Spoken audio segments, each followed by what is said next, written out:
Un autre volet de l'actualité va s'ouvrir dans quelques instants. Ce sera les échos du net. Toc Toc Sénégal.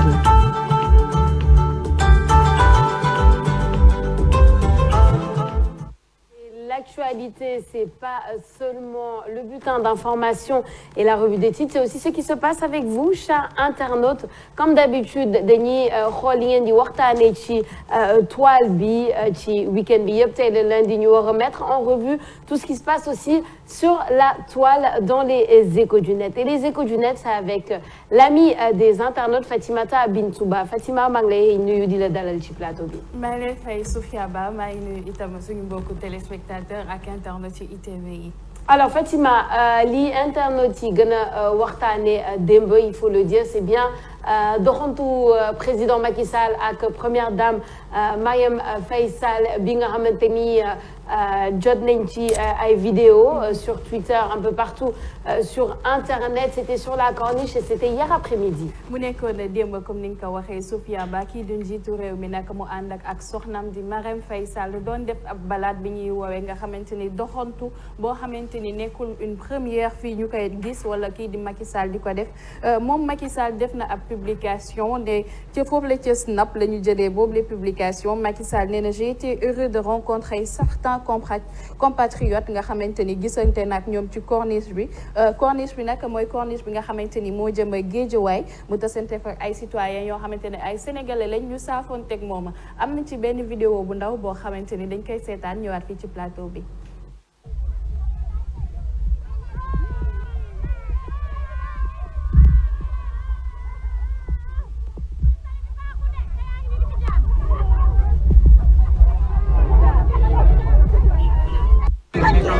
waa day génn noonu bés police yëmbal bi am na bu tout droit marché bees tout droit marché bees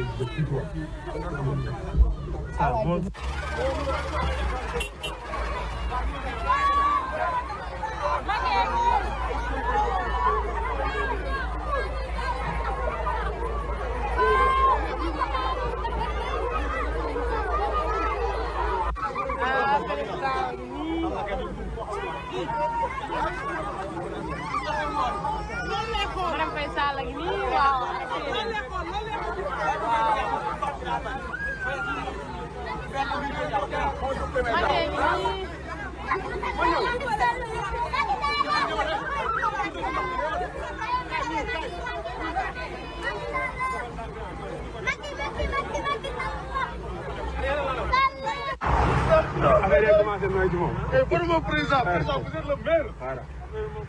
Pour mon président, troisième mandat, c'est une demande sociale. Population bi ñoo ko bëgg. Population bi ñoo ko bëgg. Vous êtes le maire. Gis nga ñun lii mooy suñu doléance. Man fii laa dëkk, je fais partie des jeunes ci Mbour fii la dëkk, xam nga ci Mbour. RAPEC. Salaamaaleykum. Non, du RAPEC de. Kii mooy Amadou Tafes. moo dend ak Sëñ Sa Bassirou. Waaw, pont bi dafay yàqu.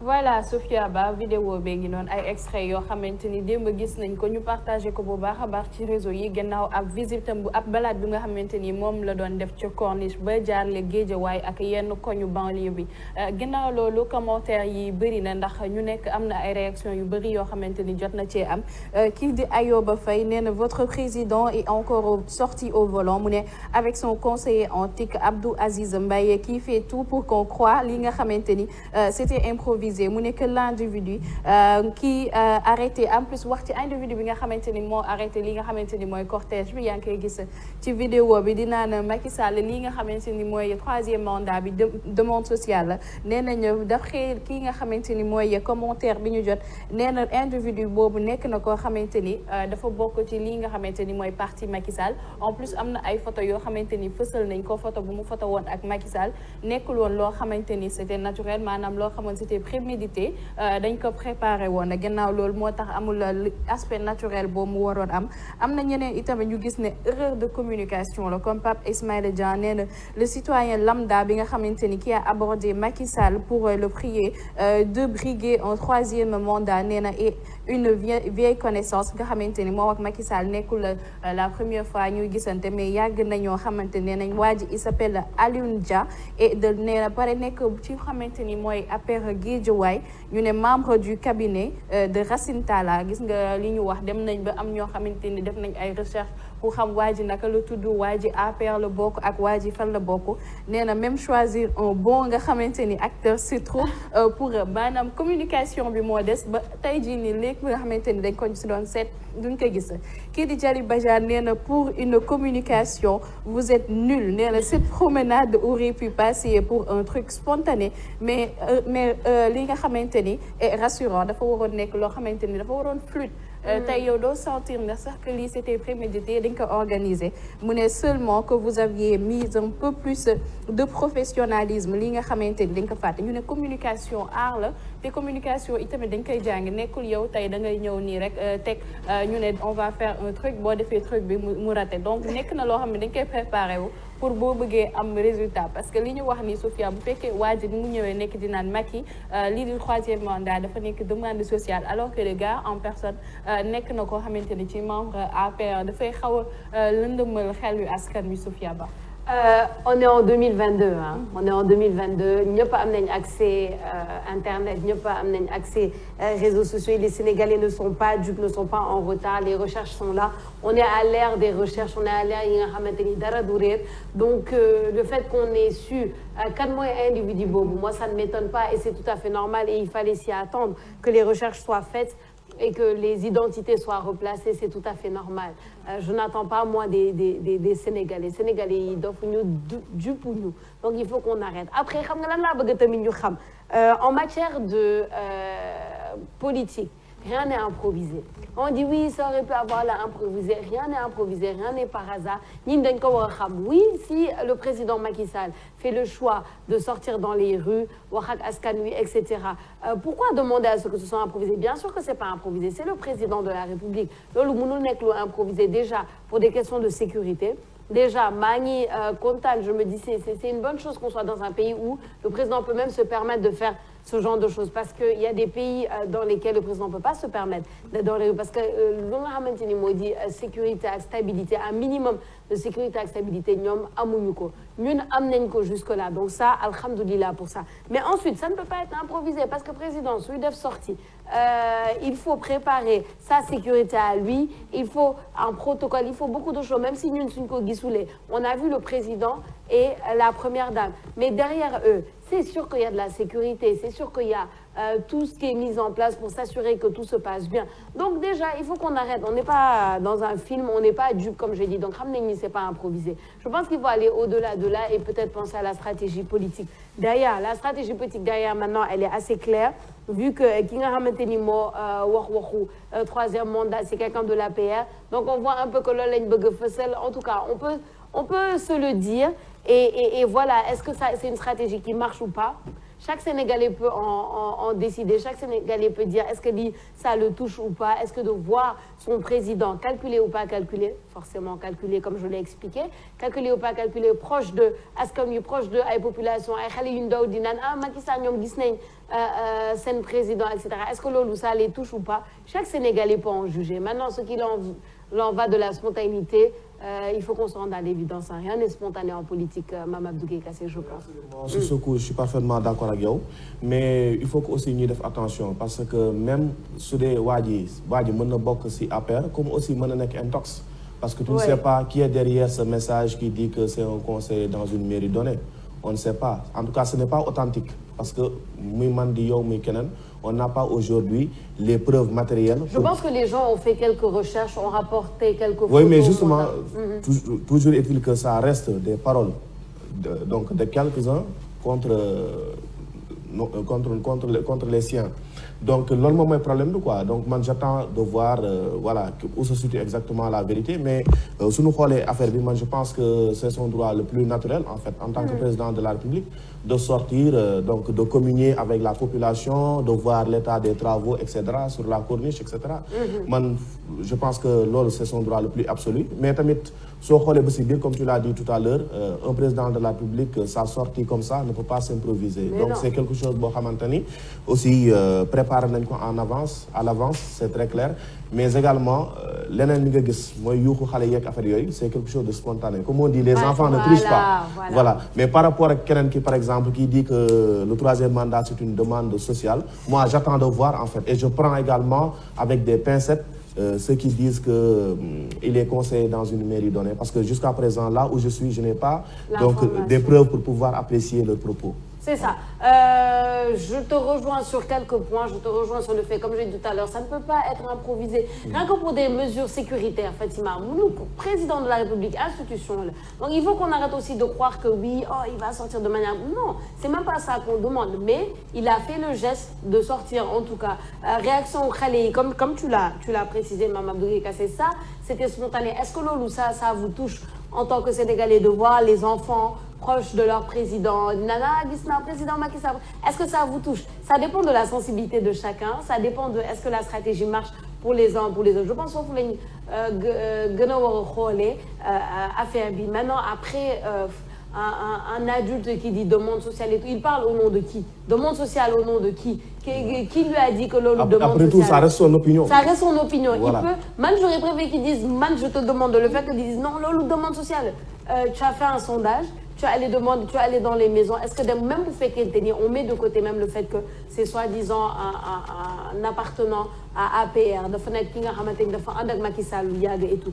Même en mettant ça de côté, c'est une information vraiment très légère de dire l'eau demande sociale. Il n'y a pas de sondage qui a été fait. Il n'y a pas de.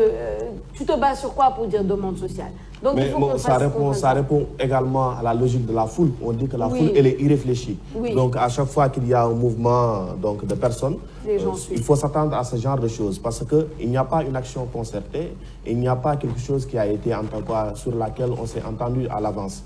Donc, c'est une déclaration qui est sortie comme ça de quelqu'un, d'une personne lambda. Voilà, ça aurait pu être quelqu'un d'autre aussi. Donc, c'est à mettre dans ce registre-là.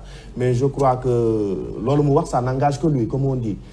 Voilà, les faits sont sacrés, le commentaire est libre. Exactement. Voilà, la Constitution, on va le voir sur l'eau. Maintenant, libre à tout citoyen de voir le mot faire le troisième mandat. Exactement. Et puis, quand tu le dis, Fatima, à mon avis, boule engagé, société bidinane demande sociale, mais engage-toi, toi-même, à mon avis.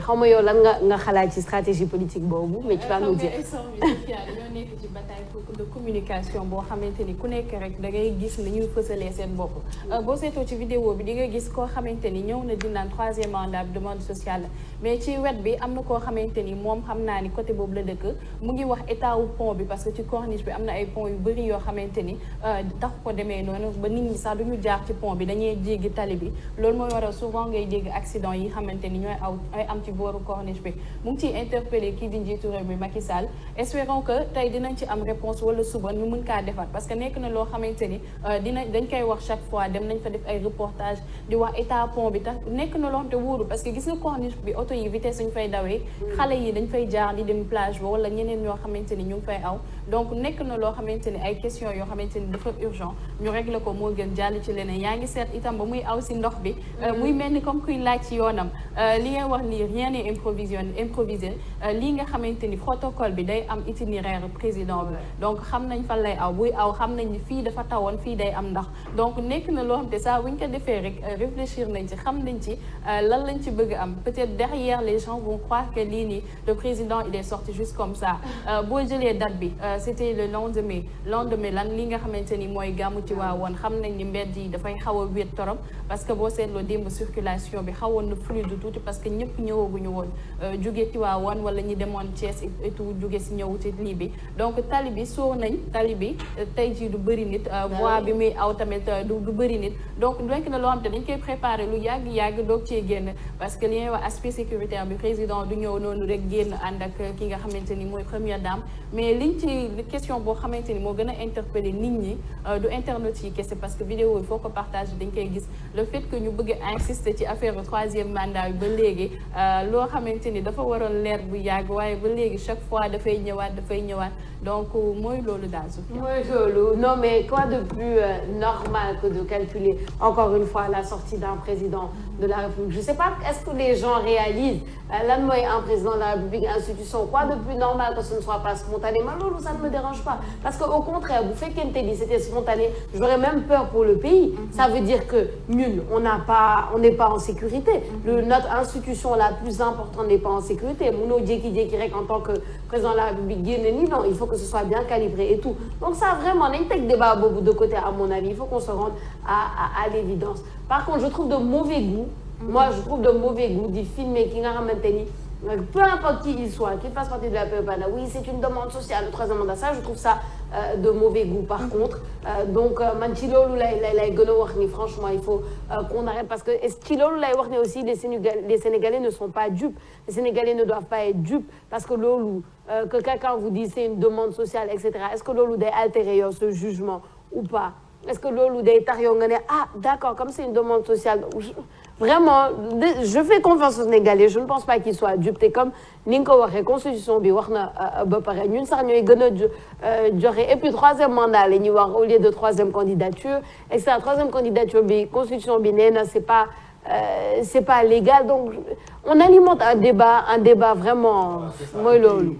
C'est un débat vraiment inutile quoi. Parce qu'à chaque fois tu regardes les télévisions les gens voilà dañuy ñëw tout le temps troisième mandat parce que déjà le principal concerné je pense que entre 2017 ba léegi def na si 2 sorties.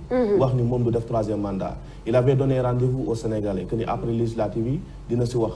Donc il ne l'a pas encore fait mais attendons de voir ce qu'il va dire mais pour le moment lu ñu war a mën a jàpp mooy que moom waxoon na ni du ko def et puis la constitution dit que nul ne peut faire plus de 2 mandats.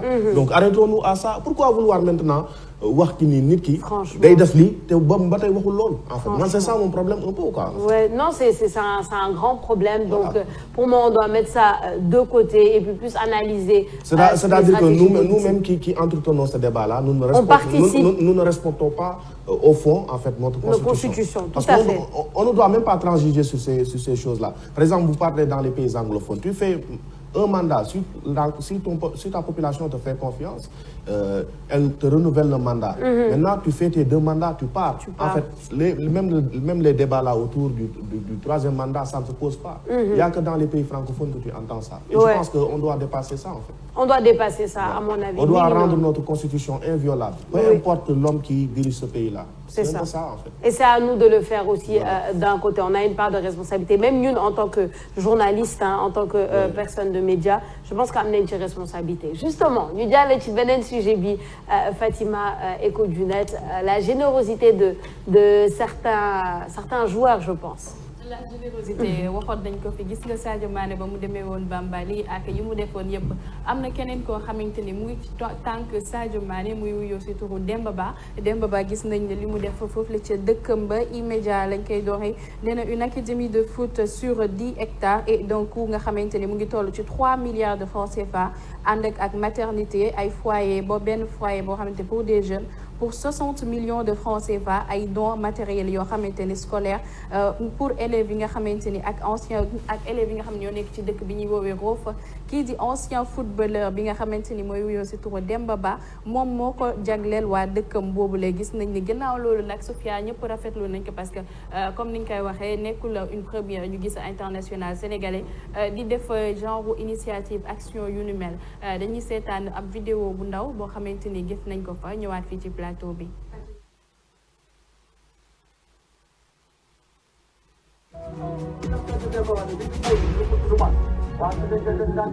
Voilà, on pose la première pierre.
Rof n'est qu'un village parmi les 22 villages de la commune de Malicounda. Et c'est l'un des villages les moins peuplés de la commune. Un projet boo xam ne daanaka mën na 2 milliards ñu jël ko indi ko Rof commune de Mbour bu ko amoon sax jël. Ah Demba, tu as tous les problèmes du monde. Mais quand il y a une bonne, il faut qu'on ait sérieux. Ah,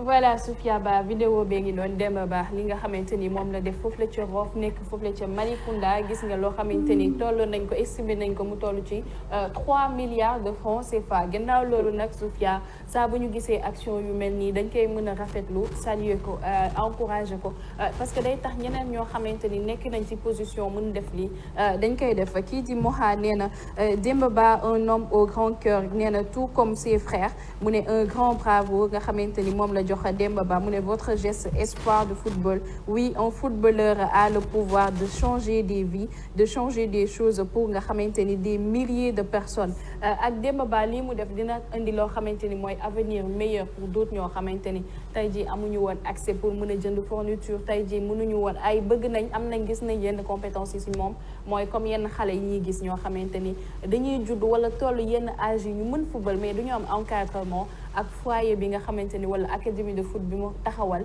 dina tax ndaw yoo xamante ni ñu ngi woon si dëkk bi sax dina gën a encourager ci ñuy tàggat seen bopp ci lii di académie boobu gannaaw loolu noppiwu ci gis nga maternité bi itam pareil nekk na loo xamante ni Sadio Mané peut-être moo ko door wala bu fekkee nekkul moo ko door amoon na ñeneen ñoo xamante ni def nañ ko avant Sadio Mané mais nekk na ku ko gën a siiwal Demba Ba topp ci ñoom Kalidou Koulibaly donc gis nga souvent dañuy gis joueurs yi sportifs yi dañuy nekk di def ay œuvres sociales yu ni mel.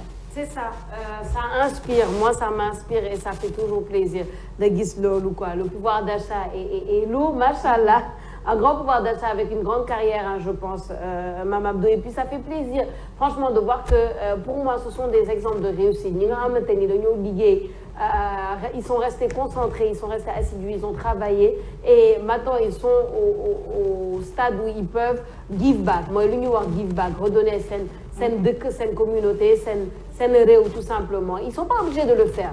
Il faut le préciser, ils sont pas obligés parce que ku nekk nga xamante ni yow liggéey nga sa xaalis, c'est toi qui t'es fatigué sur le terrain, c'est toi, tu ne dois rien à personne. Mais le fait de le faire, ça montre une grande générosité. Le fait de pouvoir le faire, ça nous montre à nous que tout est possible. C'est possible bu fekkente ni yow yaa ngi am un plan dans la tête, yaa ngi def li nga war a def et que tu restes concentré et que tu as le talent, c'est possible d'arriver à ce stade-là. Et c'est des exemples, ñi nga xamante ni on doit les citer. On a nos héros. Man, je l'ai toujours dit, on a nos héros nationaux. Pour moi, aujourd'hui, ku mel ni Sadio Mané, c'est un héros national de par son talent, de par sa force de caractère.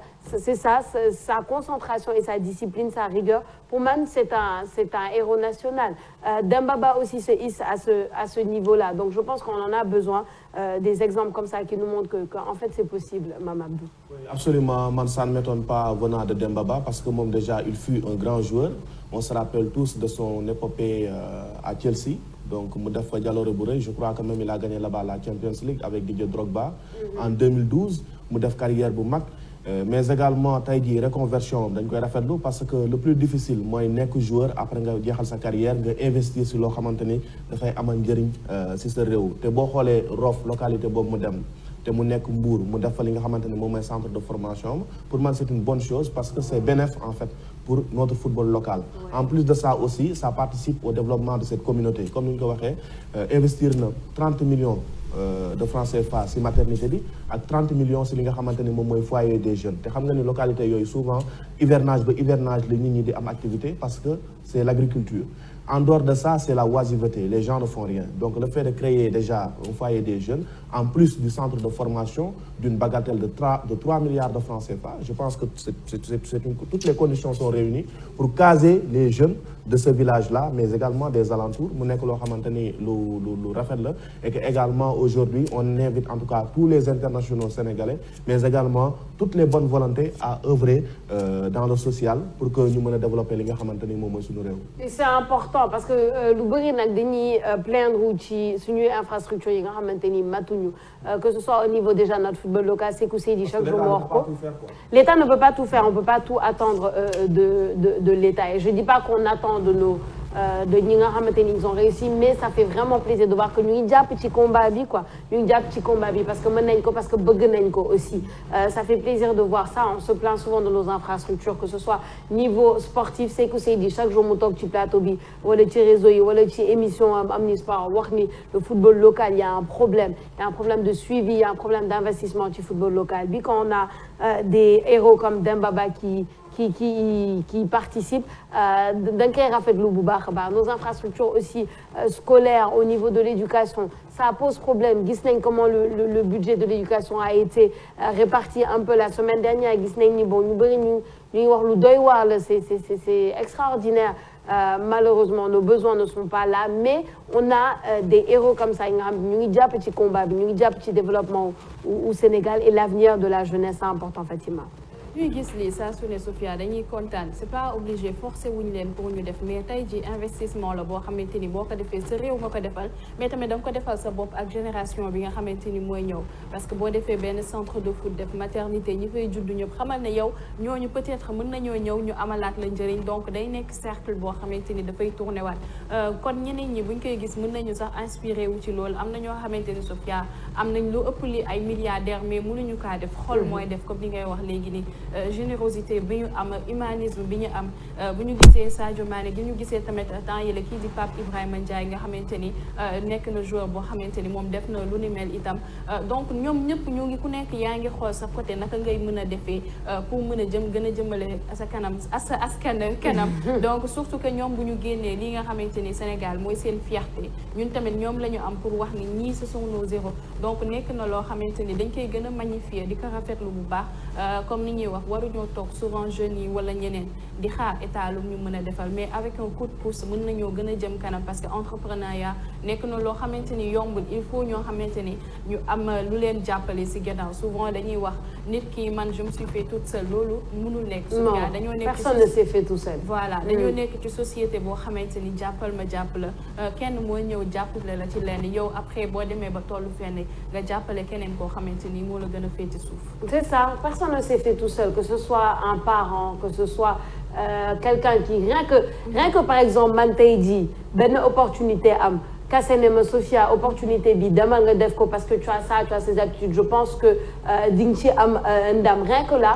Et si j'ai cette opportunité, Kassé a contribué à me réussir lolo, a contribué à ma réussite. Donc, je me suis fait toute seule. Je pense que lolo, amour, tout marche avec les gens. C'est pour ça qu'on est dans une société. Après, il y en a qui font plus que d'autres, qui ont la possibilité et le cœur de faire plus que d'autres. Et lolo, avec le bouba.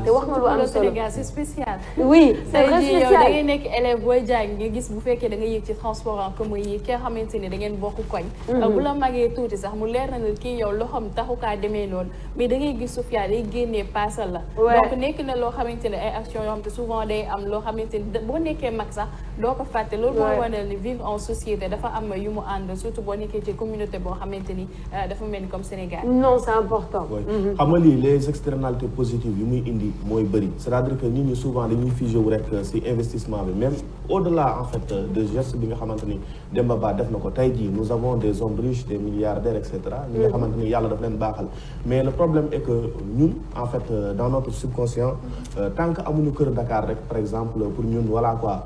suñu réussite au plan social kenn du ko nangu mais je pense que tey jii au-delà du football tey ñi nga xamante ni yàlla daf leen may.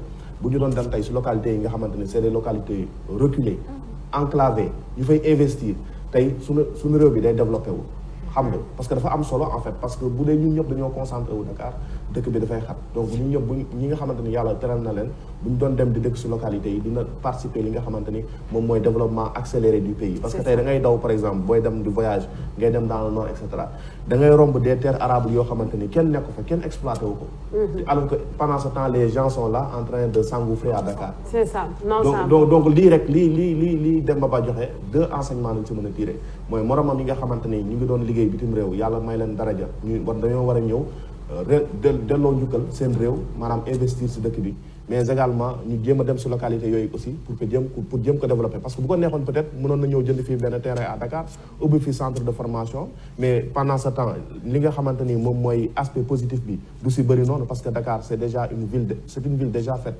mais le fait que mu dem foofu noonu ça va participer à désenclaver li nga xamante ni moom mooy Roff boobu mu nekk ça va participer également à rendre beaucoup plus célèbre cette communauté là. C'est ça, beaucoup plus célèbre. Il participe aussi à la décentralisation par cela. Un grand merci en tout cas Fatima ci xibaar yi gën a fës ci internet bi amoon na solo torop. Et on se donne rendez-vous demain Inch'Allah. À demain Inch'Allah Sophia Ba. C'est ça, Mame Abdou à demain aussi finalement. C'est ça. Et à vous chers téléspectateurs, ne bougez pas parce que je vous donne plutôt rendez-vous tout à l'heure dans la deuxième partie de votre matinale Tok Tok Sénégal. On a encore beaucoup de choses à se dire. Restez connectés. À tout de suite.